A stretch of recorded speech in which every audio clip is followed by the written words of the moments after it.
Good afternoon, everyone. Thank you all for being here. I know it's been a long day, so I appreciate you all for giving us a few minutes of your day, a few minutes on your way home, I'm sure. You have the agenda in front of you, so we're going to basically get started. I didn't want to spend time really talking about a whole lot of stuff that is not relevant for you. I really wanted to give you a chance to share today as we continue on our journey of continuous improvement here at Clayton County Public Schools. And I often share, we create these forums, if you will, to provide people an opportunity to share with us. And the team is here, and we take notes, I take notes, and we try to go back and we figure out exactly what we need to do to keep the district moving forward. So we want you to feel free to share. We don't take anything personal. It's really all, to us, it's really all about school improvement, district improvement. And so there's nothing that we hadn't heard before. And we all have tough skin because we've been working with children for most of us over 20-some years, and if you work with children, you better have tough skin. And so we're here to serve, we're here to help make things better here at Clayton County Public Schools. So I just want you to take a second, if you will, and I'm sure you've seen this already, the accomplishments for the last 2 years. It basically just outlines the things that we've done, hopefully from previous advisories. You'll see that we listened and we've gotten some things taken care of. We've done some things, but we also know that we've got more work to do here in Clayton County Public Schools. And so what I'd like to do is basically give you all a chance to share. So today you'll see the agenda basically has accomplishments. I'm sharing those, and you can feel free to talk about any of those if you choose to do so. But I really want to spend time with discussions, questions, and answers on today. We've been in school about, other than we need scholars, this is our 4th week of school. So we know things are moving along. We've had some changes or implementation of some initiatives relative to advanced learning. All 6th graders have accelerated math this year, all 9th graders, for the most part, taking some type of advanced learning, advanced placement, or human enrollment course. We have problem-based learning occurring across the board in K-12 in our classrooms with a particular emphasis at the K-5 level. We're seeing a spike up in our data, and I tell the team that we consistently increase over time. We'll continue, I believe, to close the gaps that currently exist with the state and with the nation in various areas that we assess our students. So the work continues, whether it be instruction, we'll continue with our high impact practices, we'll continue with our focus on literacy, numeracy, and we'll continue to tweak our strategy, whether it be our new unit system, we'll continue to implement that. We're moving along in that regard. Hopefully things are, you share. If they're not getting done, let us know. But the team members are here to hear from you. Relative to operations, we're always working to ensure that schools are cool, schools are clean, that we have nice facilities, and that work is just ongoing work. So no matter where we are today, there's always more work on tomorrow to do. And the goal is to get better, and we try to judge it as a team. We look at where we were a year from today or a year ago, 2 years ago. Are we getting less and less of those issues? So your feedback is very important to us to determine whether or not we're actually moving in the right direction. Whatever it might be, hiring. We heard from many individuals last year relative to pay, and so we implemented some pay increases this year. At the same time, and that's after we had to cut the budget about 50%. At the same time, we've been able to raise the fund balance to about $63 million. And so making progress, more progress to make. I told the team going forward, what I'd like to do is to keep expenditures at bay, keep them where they are. So as revenues increase, we'll have options as to what we'd like to do with the revenue. And my commitment is to ensure that our employees here in Clayton County are some of the highest paid, if not the highest paid employees in the metro area. So I tell people there's only so many boxes of paper we need. Let's spend more time training, improving the quality of leaders, the quality of teachers, the quality of employees. Let's ensure that they have the resources that they need, but let's not just keep adding a whole bunch of stuff that sometimes you walk to school, after school, and that stuff is sitting in offices not being utilized. Let's be very responsible, if you will, with our resources. And that is work. Sometimes people think that just because you have, let's say you've got $100, that just because you have it, that you need to spend it. I have to tell my children, just because you have 100, doesn't mean you just always spend it. Sometimes you need to let it accumulate so you can give yourself more options to do other things. And that's really why I think we are here in Clayton. I'm working to ensure that we keep expenses where they are and accumulate our increased revenue so we can have some more options. So when we get into the next budget cycle, and we're already in the next budget cycle, development cycle, we can have options and not always just trying to catch up or pay bills. Let's give ourselves some options. And so what I'd like to do is open the floor for you to share, for us to have some discussions. Feel free to share your name and what school or what facility, campus, department you represent. And just know, this is your time. This is your time. So Charles and the team will help us. Let's make sure you know who's here. We've got Dr. Simpson, Deputy Superintendent for School Leadership. Supervisor of all the schools, we've got Dr. Wilson, our HR Chief, and Resource Chief. You've got Mr. Rod Smith, Mr. Technology himself. You've got Ms. Taylor Dawkins, Communications Chief. You've got Dr. Wadley here. She's our Director of Fine Arts. She handles school choice and all of that stuff that goes with getting kids in libraries and things of that nature. Mr. White, of course, is one of our coordinators in the Communications Department. We've got Ronald Shield as well. We've got a new guy over here who's on the mic, on the camera.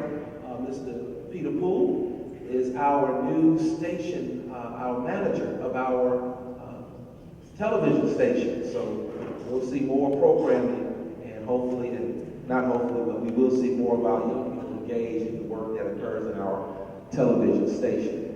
And I think I've got at least those of us who are here introduced. So we're going to open up the floor for you to share. How are things going? What's on your mind? What are some successes? What are some areas that we need to keep working on?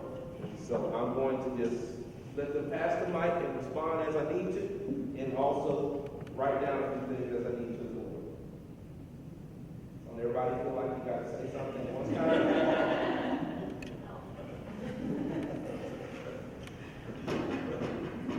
Good afternoon, everyone. Good afternoon.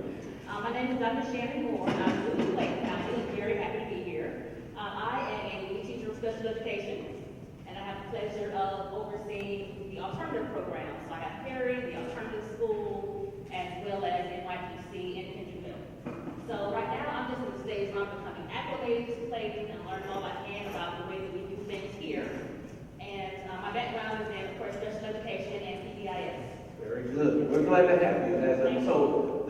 So everybody will know, this year we created the lead teacher of special ed position to provide support to our special ed teachers who, in past years, and advisors have basically shared that the amount of paperwork for case management while they're trying to provide instruction is just very overtaxing. Absolutely. And so we created this position. We basically took the compliance specialist, retitled, if you will, reclassified that position as lead teachers of special education, so they are on the campus supporting our teachers. We do acknowledge that we're dealing with what many districts around the nation are dealing with, a shortage of special ed teachers, and we're hopeful that us providing a lead teacher support will serve as some incentive, if you will, for special ed teachers, the few that may be available to come to Clayton County. So we're hopeful. I think that the quality of our lead teachers of special ed will help us in the long term to do a better job at recruiting the few, if you will, special ed teachers that are being trained at the various colleges and universities. That's definitely our hope. Thank you. Thank you for being here. Glad you came to Clayton.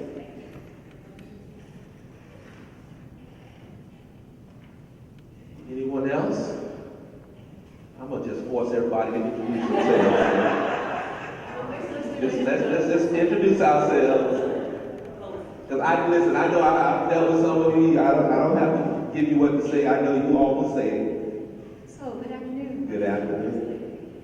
My name is Annette McCraw. I'm a school counselor at Camp Primary School, and I'm looking forward to working with you and seeing what we can do to better our school system in the community. Very good. So this year as a counselor, what did we do this year? We got rid of all of our split counseling assignments, didn't we? Yes, we did. Which is a good thing. And so now instead of a counselor having to go to 2 schools or 3 schools, all counselors are designated at what? One school. One school. One school. And in the future, and we can get another school counselor in the elementary setting, because that is the groundwork, and we can start everything. And if we can get them there, you'll be surprised. How many right now in January do we have in the elementary? One counselor at every elementary school? I have 600 and almost 7 Gotcha. students, and it goes to 740 to 750 sometimes. It's just me. And unlike middle school and high school counselors, they have a team, or half. Right. We do everything. Very good. And we're going to continue to do everything. But see, that's why it's important for you to come to opportunities like this so we can hear from you. Because now that that's on the list, because we heard you about split counseling, now I hear you say, Dr. Bingley, here's the next thing. Good job. We need some more counselors at the elementary level. So once that goes on our list, then this team is tasked with, let's figure out how we're going to make it happen. I know you can. Yeah, we will. Dr. Simpson mentioned, yes, sir. Oh, please share that. To my schools, that primary, you see my wall of things for career. In primary school, you saw his picture on the wall. Oh, so you have a student engagement specialist. Has that been helpful? Well, I am all that. Has that been helpful? You have Mr. Logan, Darnell, Kemp Primary? I'm thinking Mount Zion. Kemp Primary didn't have one. So this is what we did. We had this conversation. Okay. And, this has always been my belief that if we inverted our resources, for an example, you mentioned it, middle and high schools typically have 3, sometimes 4 counselors, depending on the number. But if we provide those resources at the elementary level, when we first get the children. You'll be so surprised. Absolutely. So what we've done, we created 8, now it's about to be 14 positions. Student engagement specialists. They are to support the schools. Obviously, we had to identify them by certain criteria. One being mobility rate, the other being CCRPI schools. And so for those schools that we know have some additional challenges, we provide them with the opportunity to hire a student engagement specialist. So their major role, obviously, is to keep the students engaged. They track their attendance, discipline, and academics all throughout the year. They have a cohort of 40 students. So the intent is to increase that number with all of the schools in the district having them. And that provides certainly some additional assistance at the elementary level. This came from the conversation about the fact that there's only one counselor at the elementary school. So just be patient a little bit with this. It's coming your way. Very good. Very good. So we got counselors. We clearly a need for more at the elementary level, but we also have, just so you all will know, student engagement specialists in 14. 16. Okay, that's an additional presence on the campus to really help. Again, in schools that have very high mobility rates. Just in case you didn't know, Clayton has one of the highest mobility rates in the state. It's about 32%. And schools whose CCRPI scores clearly could use some improvement. But these individuals are working directly with students and their families. Okay. Good afternoon, everybody. Good afternoon. Well, since we're talking school counseling, I'm Tashiva Maxey. I'm right now I'm the school counseling specialist for the school counseling department, and I support all of wonderful. Oh, excellent. And I support all of the elementary, middle, and high school level counselors. And I know you were talking about additional counselors are needed. We're trying to get out in the field, social, emotional, get in the classroom. I'm an old school counselor. Came from another district for about 15 years, transitioned here, so I had to learn how Clayton County did things too. I noticed at the elementary level, they didn't have registrars. So, first one, elementary counselors are doing registration. At the middle and high school level, we're fortunate enough to have registrars. So that's one of the things that, you know, if I could be attributed for, that, I mean, you know, we love another counselor, but a registrar would definitely be helpful at the elementary school level. That would free the counselors up so they can get in the classrooms and start engaging those students a lot earlier. So one thing we have discussed that, registrars. One thing we're looking at, Dr. Dunn is aware of this, I don't know if she shared it, we're looking at possibly central registration. So like, if we can't put a registrar in every school, can we create like a hub in the north end, a hub centrally, and a hub on the south end, and then man that hub so all parents know this is where you come whenever you want to register a student. And so that's something that we're exploring right now. So, but we hear you, and we really want you all to spend time with these kids, and our kids, and really kids across the nation, all of them, they need that social, emotional training, awareness, mindfulness, etc. And so we're working, so just keep coming and hold us accountable, keep asking us, where is it? Where is it? That's an area that we are looking at to shift that role, that, you know, that technical role to people that can just focus on that one technical aspect. So free you all up to do those other non-technical things. Very good. Okay? Good afternoon. Good afternoon. I'm Ashley Hill, and I'm a school psychologist here in the district. Okay. I currently serve North Clayton High School, McGarrett Elementary School, and pre-K. We currently have vacancies, as you know. So that's kind of where our department is focused on. We have to kind of cover a lot of areas, and we're already sort of covering a lot now. We also have the capability to do social emotional learning and systems change and those types of things. So So I'm clear, when you say you all have vacancies, are you referring to psychologists? Can you have any idea as to why? Well, there is a shortage. Oh, it is just there? in the state in general. It's just been hard to recruit, and it's been hard to retain as well because of some of the workload.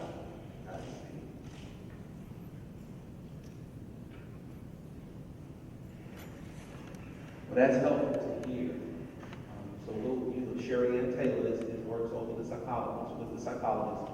So we'll touch base with her to see exactly where we're doing it, how are we actually trying to get out there to recruit and hopefully retain. That's key, isn't it? Bringing them in is one thing, keeping them is another. Retain some folks. Very good. Thanks for coming to Clayton County. So that's one less vacancy because you're here. Well, I've been here for You've been here. Okay. All right. Well, you stayed. Thank you. Thank you. Thank you. All right. Next. Good afternoon. My name is Tanisha Bailey. I am assistant principal at Jonesboro High School. I heard someone speaking about counseling earlier. One thing that I would love to see is an actual, let's say 3 to 4 days during the summer. I'm the scheduler, where parents are able to come in to meet with us to go ahead and discuss those class changes. We're in the 4th week of school, and we're still getting questions about schedule changes. On the block schedule, that means that we're about in the 2nd month of the curriculum, so it will really assist us if we're able to do those things in the summer. Tell me about, and Jamie, Dr. Wilson can tell me this, and I think I know this, I just can't think of it right now. Counselors, when does counselors last? How many days do they work a year? Well, this year is 200. And then 200? 200 elementary building, high school, youth council, they get additional 20 days. 220? For only the lead. Only the lead? So 200 everybody else? So what I'm hearing you say is that additional days will allow us to, is that what I'm hearing Like you for say? this school year, the week prior to pre-planning, the counselors were actually in training for like 4 days. And so, of course, that took away some of the time that I needed them to assist me. But we don't have parents come in for the summer for class changes. So that's something new that we could try So that again, they come in, they see their student schedules. The students do registration at the middle school level. However, they don't do that with their parents, and so parents may not like the classes that their kids choose, and so they want us to change them. But again, if it's done earlier on, that will help us with our numbers. That's good feedback. Thank you. Yeah. If I can use a neighborhood school district, they actually do that. They send that electronically home during the summer. So if there are any changes or adjustments that they need, they can communicate that through to the counselors and the assistant principal. So that's a conversation obviously we need to have with Rod and Mr. Smith and our counselors, and I get Stacy involved as well, because there's no way we should be at the point of the beginning of the school year and be inundated with the schedule changes. This technology is advanced too much for us to be able to do that.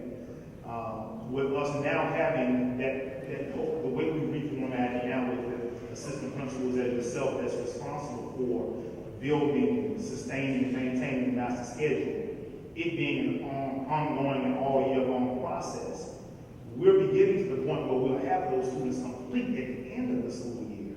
So that by the time they go home for the summer, those parents already know what that schedule is going to look like.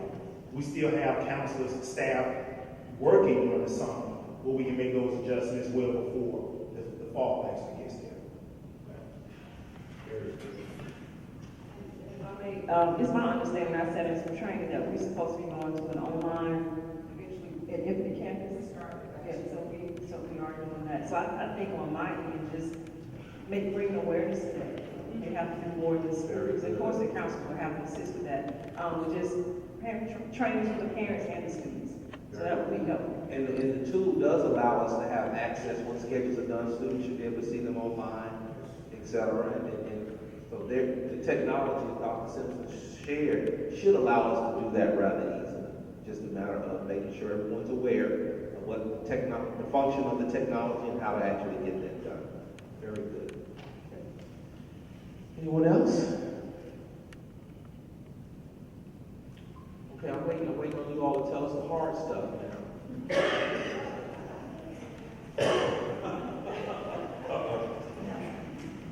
I don't have anything hard. Okay, so I am Tina Lafana. I'm an academic coach. This is my 4th year at Clayton.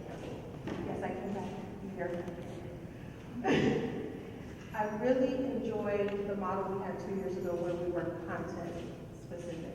However, I know that may not be feasible, but having more than one coach in the building might be helpful to people, maybe, so that we can really focus on our area of strength. I've taught math, ELA, and social studies, so I feel like it can help those 3 areas. My poor science teachers, we struggle. I've gone to science trainings, but I don't feel like it's enough, and I always feel like I wish I had somebody who was strong in science who would come in the building and help us. Another thing is I really feel like if we had a few additional days added to our schedule where we could come in and maybe work with the admin prior to pre-planning and get plans in place for when the teachers do come in. So we're not trying to put a plan in place during pre-planning and all the different trainings that are taking place, and we can actually get something going for them. Because we had our Coaches Institute this year, which was great, but it was very short, and I feel like if we have more time with each content to really immerse in the content, that it would help us to help our teachers. Very good, good feedback. And just so you know, you may already know this, but for the benefit of all, we did have, before we decided to create the academic coaches, there were what we call ISFs, instructional site facilitators. They were locally funded. That was costing us about 10 to 11 million a year.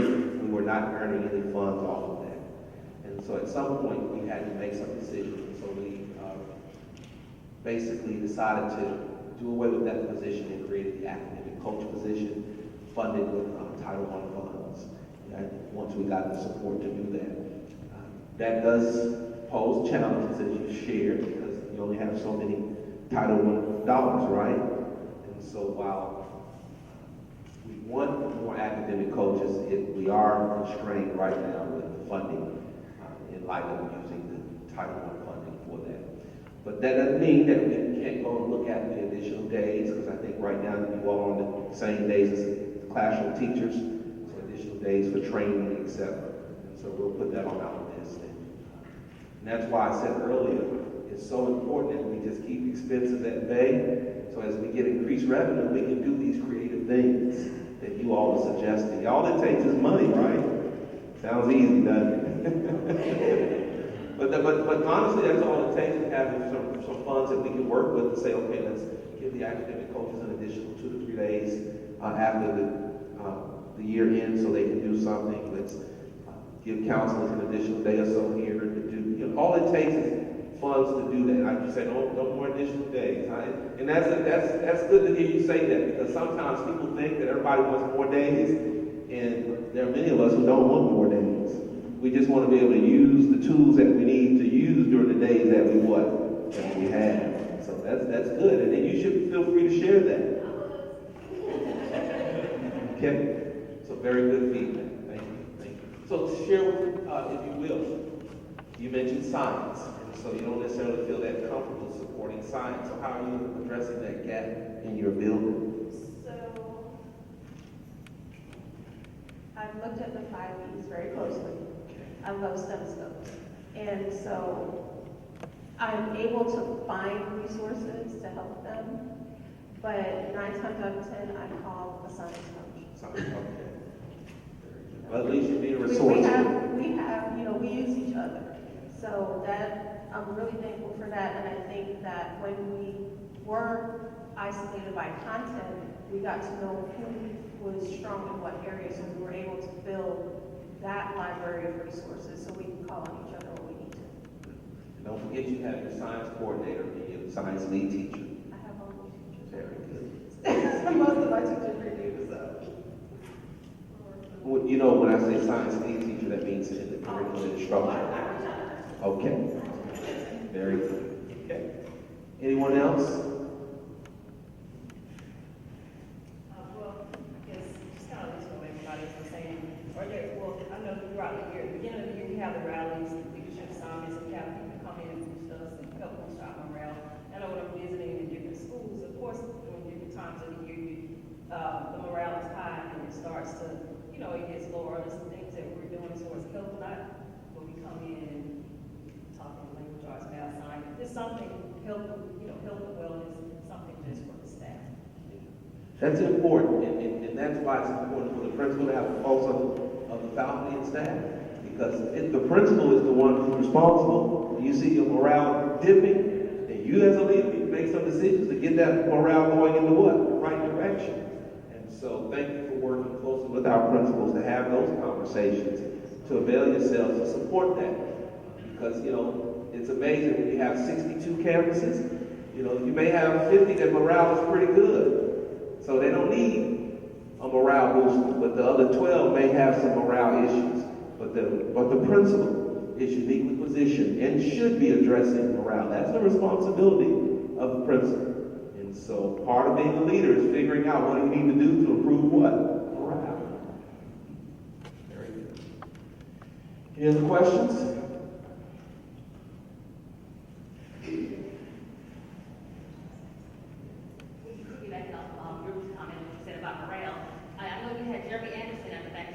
He's awesome. And we actually had him at our school when I was at Henrytown.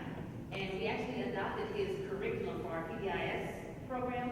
So is that something that we're thinking about doing here in Clayton? Well, I can't say that. Okay. I can't say that because we're trying to approach PBIS in such a way that it really adds value. I'm not trying to give teachers another thing to do. Right. Because teachers have already too many things they have to do. So we're looking at socially emotional learning. We're looking at the KSU model, and we're trying to figure out exactly what does that look like? What does that mean for us? It can't be just a lesson, or another piece of paper for teachers to have to plan with. It's about really behaviors and attitudes and mindsets. So I really rather approach it that way. Right now I'm having trouble I'm concerned that, like, elementary teachers have 4 content areas they got to plan for, so I would dare not add another lesson for them to plan for. Okay. So how do we address social emotional learning, the self-awareness, all of those components of social emotional learning? How do we address that in a fundamental way that improves practice, but that doesn't add another thing for the adults in the building to do on top of a list of things they're already trying to get done? And it takes us really thinking innovatively about that. And so I appreciate the question. That's not to say that some campuses are not using, and they don't have the right to make a decision to use certain tools and lessons, but I hesitate at this level mandating something like that when I know we're already struggling with time. Does that make sense? And we need to be very mindful of that. But I think the most important thing is, how do we get the behaviors, the mindfulness? How do we help all the adults in the building, leader, principal, superintendent, teacher, all of us, have the mindsets that we need in order to be healthy and to interact with our students in a positive, uplifting manner. And that's really our work. And how we're dealing with student mental health as well. Mental health as well. We have a health wellness model, and of course with our circle of support, we are working to do that system-wide. Very good.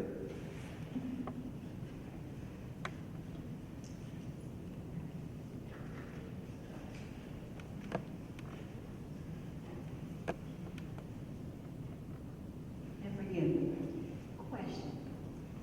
In this society where mental health is steadily becoming forefront, I'm wondering if Clayton would consider, if you have tools here already, that counselors, I was wondering if there is a possibility that you could seek some kind of professional development to help the school counselors possibly earn their LPC so that they can be your certified mental health people in the building. As possibly the ones that would like to, so you have a group of people that are really eager to assist you the way you need. So very good. And you got your counseling department represented here, so I'm sure she's writing that down. Counselors, certified. I think it just comes with the cost. It does. And It the does. hours. Right. And Dr. Dunn and I have already had this conversation, and included Dr. Duncan, who's our director of professional learning, and something that, with the possibilities of us being able to offer that training from a district perspective. But you're absolutely right. It's important, because we see now. I mean, it's that's the conversation. Sometimes it's the reason or an example that a lot of people are beginning to use now for some of the activity and the actions that people are displaying. But the reality of it is that we receive a lot of children that's coming to us who have some traumatic experiences. And it's helpful, it's going to continue to be helpful for us as educators to be able to acknowledge and know and understand what's the difference between a mental health, mental illness, and a discipline problem. And I don't think that, systemically, that we all know the difference between the two, because we'll pass it off as this child is displaying inappropriate behavior as it relates to discipline, when there's likely something else that precipitated those particular actions. That helps with awareness. So we have to become aware. We have to increase awareness of mental health, and what that looks like and what it sounds like in your classroom. We start talking about trauma-informed care for educators. That's all about awareness. And then once we get everybody up to the awareness point, then we can start providing a response. So to answer your question, yes, we've already had a conversation. We're exploring opportunities so that we can provide that training. Because the counselor today, in the 21st century and moving forward, they're going to have that LPC. If you're going to be working in K-12, in urban school districts, comprised of majority children of color, that's got to be a requirement. Because if I'm not mistaken, correct me if I'm wrong, the job description for the counselors hadn't changed in the state of Georgia in over 25 years. We're talking about a job description that's antiquated. Look at what has changed with the child and children over the last 25 years. And so we're still hiring people based on that job description, and it no longer So we're there, and again, that's, look for that to be coming as well. So I think, Just don't go hire more people, you no, and I agree. Absolutely, that's exactly what we're trying to do. And I think a point to be made is, as we keep expenditures where they are, I'd like to see us incentivize when we have these additional pieces as a part of our certifications, like an LPC. If we have a counselor who has that additional credential, I think what I envision is you get your base salary according to the teacher scale, but when you have these additional credentials that we recognize, then we add a certain amount to your base salary every year. Incentivize individuals to get those additional credentials. And so more to come in that regard. We are having those conversations, and that would include other areas, endorsements, etc. We want to really incentivize our folk to have the right endorsements, to do the right work. And that's really what we're saying, is that you need people trained in the right areas to do the right work that we need to see occurring today. I love that. In addition, since we have some of those LPC people here in our system, perhaps some of those will be the supervisory people to help the others fill the gap, because they do require. you to have supervision, and there's so many hours, and unfortunately, a lot of people can't afford to pay someone to supervise them. They're talking about $80, $30 an hour, and often you need 200 to 300 hours. So it's a lot of money. So we have those same people here, which we do. Some of them are supervisory, they have their certification for supervisory. So perhaps some of those people we put in place, a little extra stipend. Very good. Thank you for sharing And that. help us to get what we need. And I would just wonder how many of our councils have the LPC credential.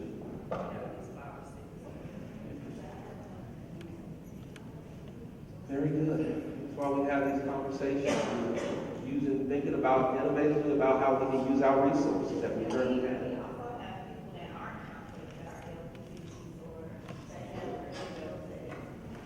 clinical, Very good. Any others? Questions or comments? Well, thank you all for being here today. Good feedback for us, and we just want you all to know that we're here to support you. We appreciate your feedback. You've given us something that we can continue to discuss, have our conversations, whether it's something that we can do within the school year or something that we need to budget for in following school years. That's what these conversations are all about. Thank you all for doing what you do. Thank you for being here in Clayton County. I know you're going to continue to make a difference, and until I see you the next time, have a great holiday weekend. Try to get some rest, and we'll see you at the next advisory. Spread the word as well. Thanks, everybody. Get home safely.